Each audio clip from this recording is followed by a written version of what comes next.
Hello யாரு? Hello ராஜாவா? ஆமாம் நீங்கள்? ஹலோ சங்கரா? ஆமாம் நீங்கள்? நான் ஐஎம் குரூப் ஆஃப் கம்பெனிஸோட மேனேஜர் அங்கு பேசுகிறேன். சொல்லுங்க அங்கு. உங்கள் ஆஃபீஸ் வந்துட்டு இருக்கேன் சார். அதுக்கு தான் கால் பண்ணேன். இன்னைக்கு மீட்டிங் அங்கே இல்லை. ஏன் என்னாச்சு? நம்ம ஆஃபீஸ் இருக்க ரோட்டில் இன்னையிலேருந்து தொடர்ந்து 3 நாளைக்கு 500 நோட்டு 1000 நோட்டு தடை பண்ணாங்களா? அதை வாபஸ் வாங்க சொல்லி எல்லா கட்சிக்காரங்களும் உண்ணாவிரத போராட்டம் நடத்துகிறாங்க. இதனால ஏதாவது கலவரம் வந்துடும் எதிர்பார்த்து ஆஃபீஸ் 1 வீக் லீவ் விட்டு எம்டி அவரோட பூர்வீக வீட்டுக்கு வந்துட்டாரு. அப்போ மீட்டிங் இல்லையா? மீட்டிங்கில் எந்த மாற்றமும் இல்லை சார். ஆனால் மீட்டிங்கோட லொக்கேஷன் மட்டும் மாறுது. ஓ அப்படியா? ஒரு நல்ல விஷயம் நடக்கணும்னா விடவே மாட்டானுங்களே.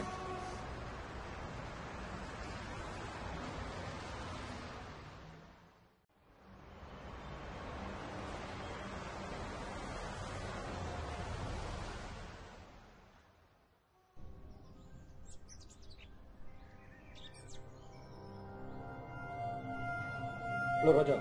ஹலோ சங்கர், எப்படி இருக்கீங்க? நல்லா இருக்கு சங்கர். என்னன்னு தெரியல, என்ன இங்கே தான் வர சொன்னாங்க. ஏரியா பார்த்தீங்களா? நானும் அதான் பார்க்குறேன். கொஞ்சம் வித்தியாசமாக தான் இருக்கு இந்த ஏரியா. உண்மைதாங்க. அவரு இருக்காரு. வாங்க sir. Hello hello hello hello உட்காருங்க.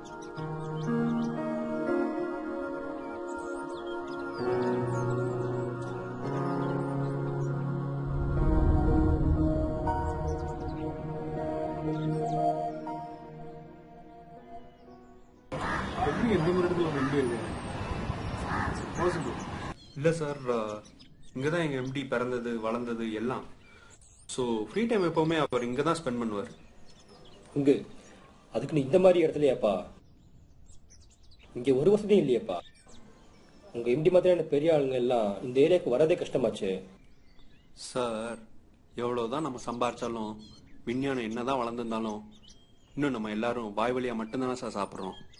அதே மாதிரி தான் எப்போவுமே பழசை மறந்துடவே கூடாது. நல்லா பேசுறீங்க அங்கு. பின்ன மேனேஜர்னா சும்மாவா? வாய் இல்லைன்னா வாய்ப்பே இல்லைல்ல. கரெக்டு தான்.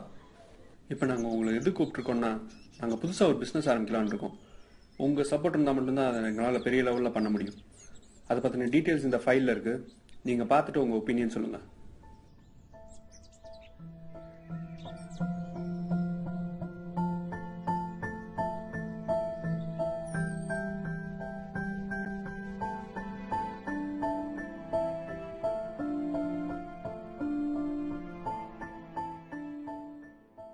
என்ன சார் இது?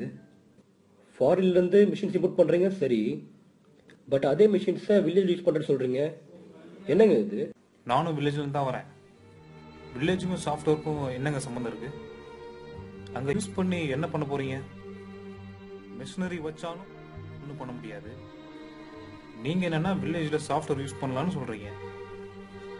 கார்பரேட் கம்பெனிஸ், ஆட் ஏஜென்சி அவங்களுக்கு பண்ணாலாவது ஒரு ப்ராஃபிட் இருக்கு.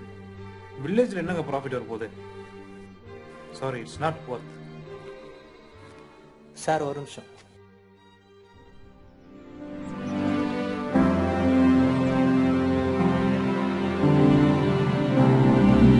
சார்,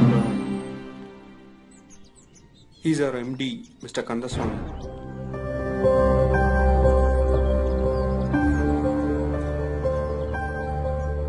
வணக்கம் சார். வணக்கம். உங்ககிட்ட சில விஷயம் கேட்குறேன், அதுக்கு நீங்கள் பதில் சொல்லுங்கள். அப்புறம் நீங்கள் கேட்ட கேள்விக்கு நான் பதில் சொல்கிறேன். உங்ககிட்ட காரு, மொபைலு, வீடு இருக்கா? இருக்கு. என்ன மாடலு, எந்த காரு, எந்த மாதிரி வீடு? Shift car, Samsung S7 mobile, 2 BHK house. Reporter sir, நீங்கள் சொல்லுங்கள். I have a 3 BHK flat, iPhone 6s, and I have a 4 car. Okay, good. இப்போ எல்லாம் வச்சிருக்கிறது எல்லாமே அட்வான்ஸ் டெக்னாலஜியோட வச்சுருக்கீங்க இல்லையா? ஆமாம். இதை விட அட்வான்ஸாக வந்தால் வாங்குவீங்க இவங்க. கண்டிப்பாக. மார்க்கெட்டில் எல்லாம் டெவலப்மெண்ட் ஆகி வந்துகிட்டே தான் இருக்கும். அதுக்குன்னு டீம் இருக்குது, ஷாப் இருக்குது, சர்வீஸ் சென்டர் எல்லாம் இருக்குது. ஆனால் இதெல்லாம் மனுஷங்க யூஸ் பண்ணுறதுக்கு மட்டும்தான். இதெல்லாம் தவிர மனுஷனுக்கு தேவையான ஒன்று இருக்குது. அது யாராச்சும் சொல்லுங்கள் பார்ப்போம். இதெல்லாம் வாங்க மணி தேவை. ஜாப் தான். ஒரு மனுஷனுக்கு எது இருக்கோ இல்லையோ உணவு தேவை சார். அது இல்லாமல் என்ன பண்ணுவீங்க? அதான் ஹோட்டலில் கிடைக்கும்ல சார். இல்லைன்னா ஆன்லைனில் ஆர்டர் பண்ணால் வீட்டுக்கு வரும். இல்லைனாக்கா வீட்டில் சமைச்சு சாப்பிடலாம்ல. சார் நீங்கள் சொல்கிறது கரெக்டு. ஆன்லைனில் ஆர்டர் பண்ணாலும் ஹோட்டலில் போயிட்டு சாப்பிட்டாலும் வீட்டில் செஞ்சு சாப்பிட்டாலும் இன்னும் எவ்வளோ நாளைக்குன்னு இதெல்லாம் தெரியுமா? புரியுற மாதிரியே சொல்கிறேன். வேர்ல்டு லெவலில் யூகேயோட விவசாயிகள் எண்ணிக்கை 2 லட்சம் பேர், யூஎஸில் 1.25 லட்சம் பேர், சைனாவில் மட்டுமே 1 லட்சம் பேர், ஜப்பானில் மட்டும் 80,000 பேர் இருக்காங்க. ஆனால் இந்தியாவில் மட்டுமே 2.25 கோடிக்கு மேலே. அது இருக்கட்டும். யூஎஸ் யூகேல ரைஸ் சாப்பிட்றவங்களோட எண்ணிக்கை கொஞ்சம் தான்.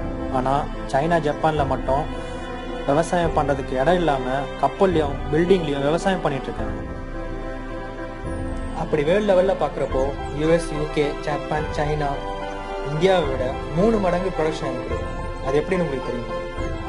நாம ஏன் அவங்கள விட பின்தங்கி இருக்கோம் தெரியுமா? நம்ம நாட்டில் இடம் இல்லையா? விவசாயம் பண்ண ஆள் இல்லையா? எதனாலன்னு சொல்லட்டுமா? அவங்க கிட்ட டெக்னாலஜியோட ஹெல்ப் இருக்கு. அவங்க இன்வெஸ்ட் பண்ண ஃபாரினர்ஸ் இருக்காங்க. ஆனால் நம்ம நாட்டில் பேங்க்ல லோன் கொடுக்கவே யோசிக்கிறாங்க. இதான் சார் நமக்கு அவங்களுக்கு உள்ள வித்தியாசம். நீங்கள் சொல்றதெல்லாம் கரெக்டு தான் சார். அங்கே ஒர்க் பண்ணுறவங்க ஒன்றும் சும்மாவை பண்ணுறாங்க, காசாக தானே பண்ணுறாங்க. அங்கே தராங்க, இங்கே யாசை தருவாங்க. சொல்லுங்க. நான் ஒன்று கேட்குறேன். இப்போ சென்னையில் ஃப்ளட் வந்துச்சுல, அப்போ அந்த டைமில் காசை வச்சு ஹோட்டலில் போய் சாப்பிட முடிஞ்சுதா? இல்லை ஆன்லைனில் பீட்சா, கேஎஃப்சியில் பக்கெட் சிக்கன் எல்லாம் ஆர்டர் பண்ணி சாப்பிட்டீங்களா? பேங்க்ல விவசாயிகள் 10,000 லோன் கொடுக்க எவ்வளோ அதோட அலைவராங்க தெரியுமா? ஆனால் இங்கே சிட்டியில் ஒரு சாஃப்ட்வேர் கம்பெனி வாசலில் ஒருத்தரை நிற்க வச்சுட்டு ஹோம் லோன் வேணுமா, பர்சனல் லோன் வேணுமா, கிரெடிட் கார்டு வேணுமா கூப்பிட்டு கொடுக்குறாங்க. எல்லாமே நீங்கள் ப்ராஃபிட் என்ன லாஸ் என்ன தானே பார்க்குறீங்க. விவசாயத்தில் இப்போ ப்ராஃபிட் என்ன லாஸ் என்ன இப்போ புரியுற மாதிரி உங்களுக்கு சொல்கிறேன். ஒரு விவசாயியோட இடத்துல நெல் சாகுபடி பண்ணால் 10 மாசத்துல 25,000 வரைக்கும் லாபம் தரும். அதே விவசாயி வச்சு கறவை மாட்டோட பால் ஒரு நாளைக்கு 500 லாபம் தரும். மாசத்துக்கு 15,000, வருஷத்துக்கு 1,80,000. இப்போ எதுக்கு சார் அந்த விவசாயி நமக்காக பாடுபட்டு மழையில வெயிலே கஷ்டப்படணும்? அப்படி கஷ்டப்பட்டு நமக்கு சோறு போட்ட விவசாயிக்கு நம்ம இது வரைக்கும் என்ன செஞ்சிருக்கோம்? இதற்கான முதற்படி தான் இப்போ நான் ஆரம்பிக்க போறேன். இதை ஏன் நான் சொல்றேன்னா, விவசாயம் தான் நம்ம நாட்டோட முதுகெலும்பு. இப்போ நீங்க முடிவு பண்ணுங்க சார், இந்த விஷயத்துல ஹெல்ப் பண்ணலாமா வேண்டாமா?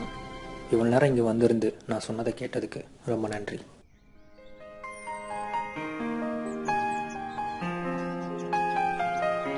இதை மினிஸ்டர் கிட்ட பேசினா என்ன? பேசுங்க, எதுவும் பிரச்சனை வராமல் தான் சரிதான்.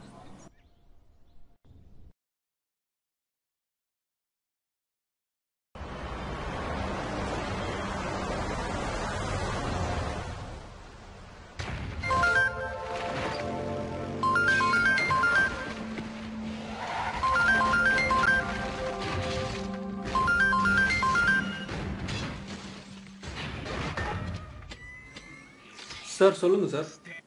பங்கு கந்தசாமி கால் பண்ணேன், அவர் எடுக்கல. என்ன விஷயம் சொல்லுங்க சார், நான் இன்ஃபார்ம் பண்ணிடுறேன். நான் அந்த மினிஸ்டர் கிட்ட பேசிட்டேன். அவர் என்ன சொல்றாருன்னா, இதுல பல பிரைவேட் கன்சர்னுக்கு பிரச்சனை வர்றதுக்கு வாய்ப்புகள் அதிகமா இருக்கு. அதனால எல்லாரும் கூப்பிட்டு கலந்து இந்த விஷயத்தை டிக்ளேர் பண்ணலாம்னு சொல்லியிருக்காரு. இந்த மீட்டிங் வரும்போது எல்லா ஃபைல்ஸையும் கொண்டு வந்துருங்க. இந்த ப்ராஜெக்ட் கண்டிப்பா 100% சக்சஸ். Okay sir, super. என்னைக்கு? நாளைக்கு காலையில 9 மணிக்கு கேபி டவர்ஸ்க்கு வந்துருங்க. Hi sir.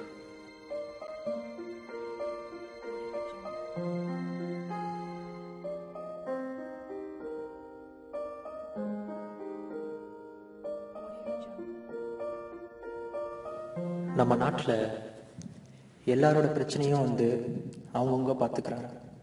ஆனால் எல்லாருக்குமே வர ஒரே பிரச்சனை சாப்பாடு மட்டும்தான். இது தனித்தனியாக யாராலுமே சரி செஞ்சுக்க முடியாது. இந்த ஒரு விஷயத்துக்காக நம்ம நாட்டு மக்கள் எல்லாருமே ஒன்றா சேர்ந்து போராடணும்.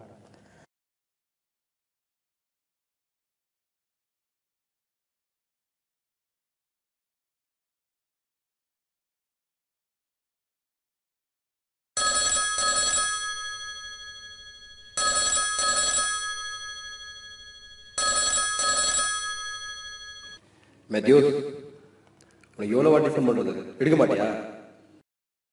உன்னோட நம்பருக்கு ஒரு ப்ரொஃபைல் அனுப்பியிருக்கேன், அவனை ஆஃப் பண்ணணும். எல்லாமே உனக்கு வச்சிருக்கேன், பட் நீ படிச்சுட்டு இருந்தால் வேலைக்கு ஆகாது. Please, situation is critical. 8 மணிக்கு மேலே வரக்கூடாது, கொஞ்சம் சீக்கிரம்.